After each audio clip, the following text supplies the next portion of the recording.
Let's go to Job chapter 11, 13-19. యోబు గ్రంథం 11, 13 నుంచి 19.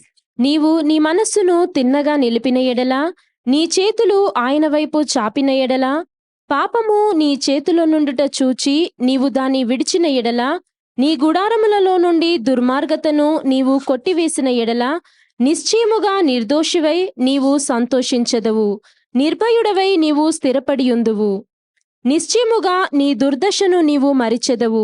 దాటిపోయిన పారునీటిని జ్ఞాపకము చేసుకొనున్నట్లు నీవు దానిని జ్ఞాపకము చేసుకొనెదవు.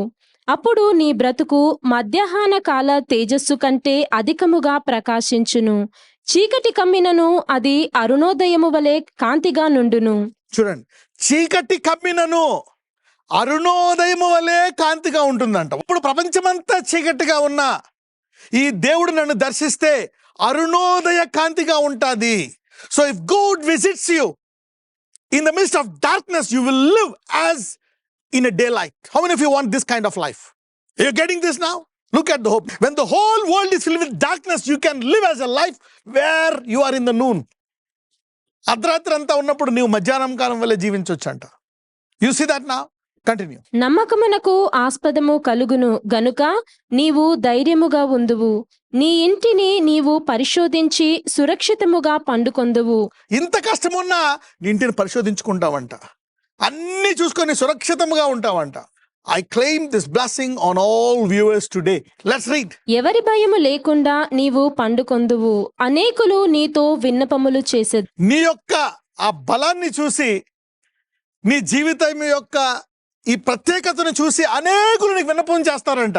ఇదేంటో చెప్పు నాకు, ఈ చీకటిలో నీవు ఎలా జీవిస్తున్నావు ఇలాగా? What is the secret? May you all rise up to live as a mighty testimony in dark season. ఎందుకు వచ్చింది కాదు, లోకమంతా చీకటి కమ్ముకున్నప్పుడు దేవుడు అంటాడు, లెమ్ము తేజరెల్లిము, there is light in you. Of course మనలో మరణ భయం ఉంది, బాధ ఉంది, అన్నీ ఉన్నాయి, but there is also a light in you. Now let me read in English Job chapter 11 from verse 13. If thou prepare your heart. How many of you want a visitation? I'm giving you some tips for visitation. I want to have that experience of visitation. How? Let me tell you. I'm giving you some keys now. Endukante దేవుడు పక్షపాతి కాదు. This God is not a partial God. Every time he visits you, he gives you something. One visitation. If thou prepare thine heart, హృదయాన్ని సిద్ధపరచుకోవాలి. Number 1 is preparing your heart for a visitation. Preparing your heart for a supernatural encounter. సిద్ధపడాలంట హృదయాన్ని. Lord, yes, I want to prepare for a visitation. I want a visitation. నీ హృదయాన్ని first సిద్ధపాటు చేసుకోవాలి. Preparing the heart is the first thing for a visitation. And number 2 is stretch thine hand towards him, depending on him, praying. After preparing the heart, you need to stretch your hand is prayer. The second thing that you need to do for a visitation, because it will preserve you. ఈ కాలంలో when everything is going down, his visitation will preserve you. ఆయన దర్శనము నిన్ను నిలవపెడతాదంట.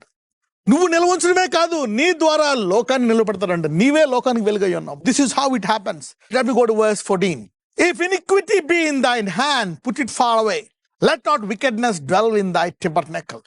ఏమవుతుందో తెలుసా, మనం ఎప్పుడైతే మన హృదయాన్ని సిద్ధపరచుకొని ప్రార్థన చేస్తూ వాక్యానుసారంగా వాక్యముతో ఎత్తిపెట్టి ప్రార్థన చేస్తూ ఉంటామో, ఆటోమేటిక్గా మనలో కొన్ని మలినాలు పోతూ ఉంటాయండి. You will be purified. Preparation of a heart with the word and prayer will purify you. Let's go ahead. 15. For then shall thou lift up thy face without spot. Thou shalt be steadfast and shall not fear. అంటే ఏమొచ్చేసింది? You got a visitation. All you need is a desire. The word. ఇప్పుడు ఈ వాక్యం మీ అందరినీ మీ హృదయాన్ని సిద్ధపరుస్తుంది. Lord, visit me. Pray for your family. You will receive a visitation. This will preserve you. Then thou shalt lift up the face without spot and thou shalt be steadfast and shall not fear. His visitation. చూడండి, ఇక్కడ భయాన్ని తీసివేస్తుందంట, నీ తలెత్తుతుందంట, నిన్ను నిలకడగా ఉంచుతుందంట, భయం తీసివేస్తుందంట. 16. Because thou shalt forget thy misery and remember it as waters that pass away. ఎప్పుడు కూడా గతం అనేది చాలా భయంకరం. The past is horrible. గతంలో ఏదైనా ఒక అనుభవం జరిగిందనుకోండి, అనుభవం జీవితకాలం వెంటాడుతుంది. ఒకవేళ గతంలో ఏదైనా జరిగితే that fear will not go.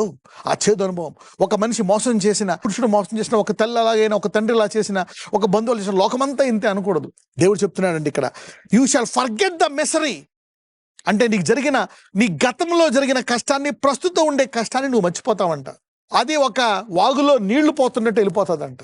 అంటే ఇప్పుడు దాకా నీవు పడిన కష్టాలన్నీ మర్చిపోయినట్టు చేస్తానంట. His visitation will make you forget every trauma. ఆయన దర్శనం అంట నీవు చేస్తున్నటువంటి నీ కలిగినటువంటి బాధలన్నీ పక్కన పెట్టేస్తారంట. ఎంతమందికి అనుభవం కావాలా? Look at that. నీ పుట్టినప్పటి నుంచి ఇప్పుడు వరకు ఉన్న ఎంత వెళ్ళిపోతే ఎలా ఉంటుంది? How is your life? అందుకే anyone is Christ is a new creation. God can do that. As waters pass away. Let's see 17. And thine age shall be clearer than the noonday. చూడండి, మధ్యాహ్నం నువ్వు బయటికి వెళ్ళి ఏం కనపట్లేదు, ఎత్తుక్కుంటావా? లైట్ వేసుకుంటావా? జాగ్రత్తగా చూస్తావా? నో. నీ ఆయుష్కాలము కూడా మధ్యాహ్నం వలె ఉంటుందంట, నీది నీ ఇంటి వారిది. How many of you want to receive this kind of life? See Job, not in the New Testament, even in the Old Testament, the visitation is very powerful. The visitation, the age shall be clearer than the noonday. అంటే సాధారణంగా అర్ధరాత్రి కనపడదు, కొంచెం చీకటి ఉంటుంది, కానీ మధ్యాహ్నం వచ్చినప్పటికీ నీకు ఎక్కడ చీకటి కనపడదు. So clear, you will know it, his visitation. ఈ చీకటి, మరణ భయము, బాధ ఏమన్నా జరగని, God can put something in you. You will know, I will live long. Look at the word. If this book is so powerful, let's take something from it. Somebody say, Lord, I want some encounter from this word. అందుకే చెప్పండి, prepare your heart. One encounter can give you a lifetime of strength. You see that? If you hold on, thine age shall be clearer than the noonday. Talk to your neighbor, somebody, and say, your age will be clearer than the noonday. అంటే ఏంటి? నీ వయసు మధ్యాహ్న కాలంలో ఉంటుందంట. అంటే ఏంటి? ప్రభువా, నేను తృప్తిపడ్డాను, అంతా చూసుకుందాను, ఇక చాలు. మీరందరూ అటువంటి అధికారం కలిగిన జీవితము జీవించుదురుగాక. The age is clearer. అంటే ఎప్పుడు పోతుందో తెలియదు, ఏం జరుగుతుందో తెలియదు. No no no, God is telling, no, my visitation will give you an authority. You will only go when I tell you to go, when you want to go. ఎందుకంటే మనల్ని అంట దీర్ఘాయువుతో తృప్తిపరుస్తాడంట. పౌలు అంట అంతా ముగించి చేసి ఉద్దుడైపోయాక చాలు నాయనా అని వెళ్ళిపోయాడు. May the lord give you this power from today. Your age is clearer like a noon day. No darkness. thou shall be as a morning. నువ్వు వెలుగుతావంట. thou shall be as a morning అంటే అర్థం ఏంటి? మీరందరూ ఇక్కడ చూస్తే మీరు అరుణోదయం వలె ఉంటారంట. అంటే ఏంటి? మార్నింగ్. What is morning? ఉదయం అంటే ఏంటి? చీకటిని అంతం చేసి వెలుగును ఆరంభించేది ఉదయం. నీకు మధ్యాహ్నం వలె ఉండమే కాదు, నీవు ఇతరుల జీవితాల్లో చీకటిని అంతం చేసి ఉదయం వలె ఉందువు గాక అని యోబు చెప్తున్నాడు. Not just you, you will end somebody's darkness and be as a morning. How many of you want to be as a morning? Forget the darkness. ఈ చీకటిని అంతం చేయడమే కాదు, ఆ చీకటిని అంతం చేసే వెలుగులాగా ఉంటావు. You will be as a morning. See that now. You will shine forth.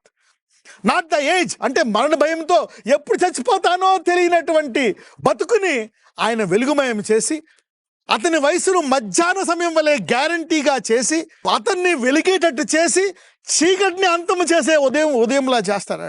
You know, దేవుడు దర్శిస్తే నీ ఏజ్ని క్లియర్ చేయడమే కాదు, నీ ఇతర జీవితాల్లో ఉదయంలా చేస్తాడంట. As a morning. What is this God? Let me read it. 18.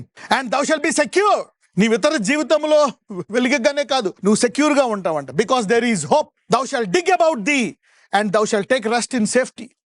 హాయిగా విశ్వాసంతో మరి చాలా సేఫ్టీలో ఉంటావంట. 19.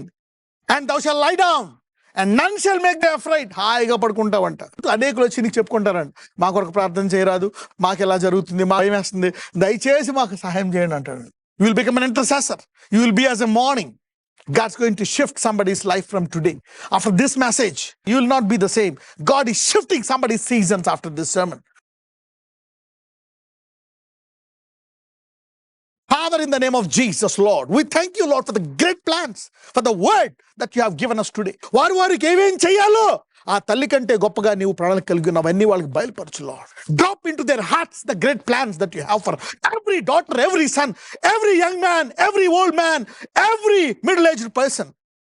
Lord, ఈ తలంపులన్నీ వారికి దయచేసి నీ చిత్తాన్ని, నీవిచ్చిన మాటను నెరవేర్చుకున్నట్టు గల సామర్థ్యం కలిగిన వాడు దేవా. ఇదిగో వీళ్ళందరి పట్ల గొప్ప తలంపులు కలిగిన దేవా, అవన్నీ నెరవేరే వరకు వారందరినీ కాచి కాపాడి దీర్ఘాయుతో తృప్తిపరచమని నాజరేయుడైన యేసు నామమున ప్రార్థిస్తున్నాము తండ్రి. ఆమేన్.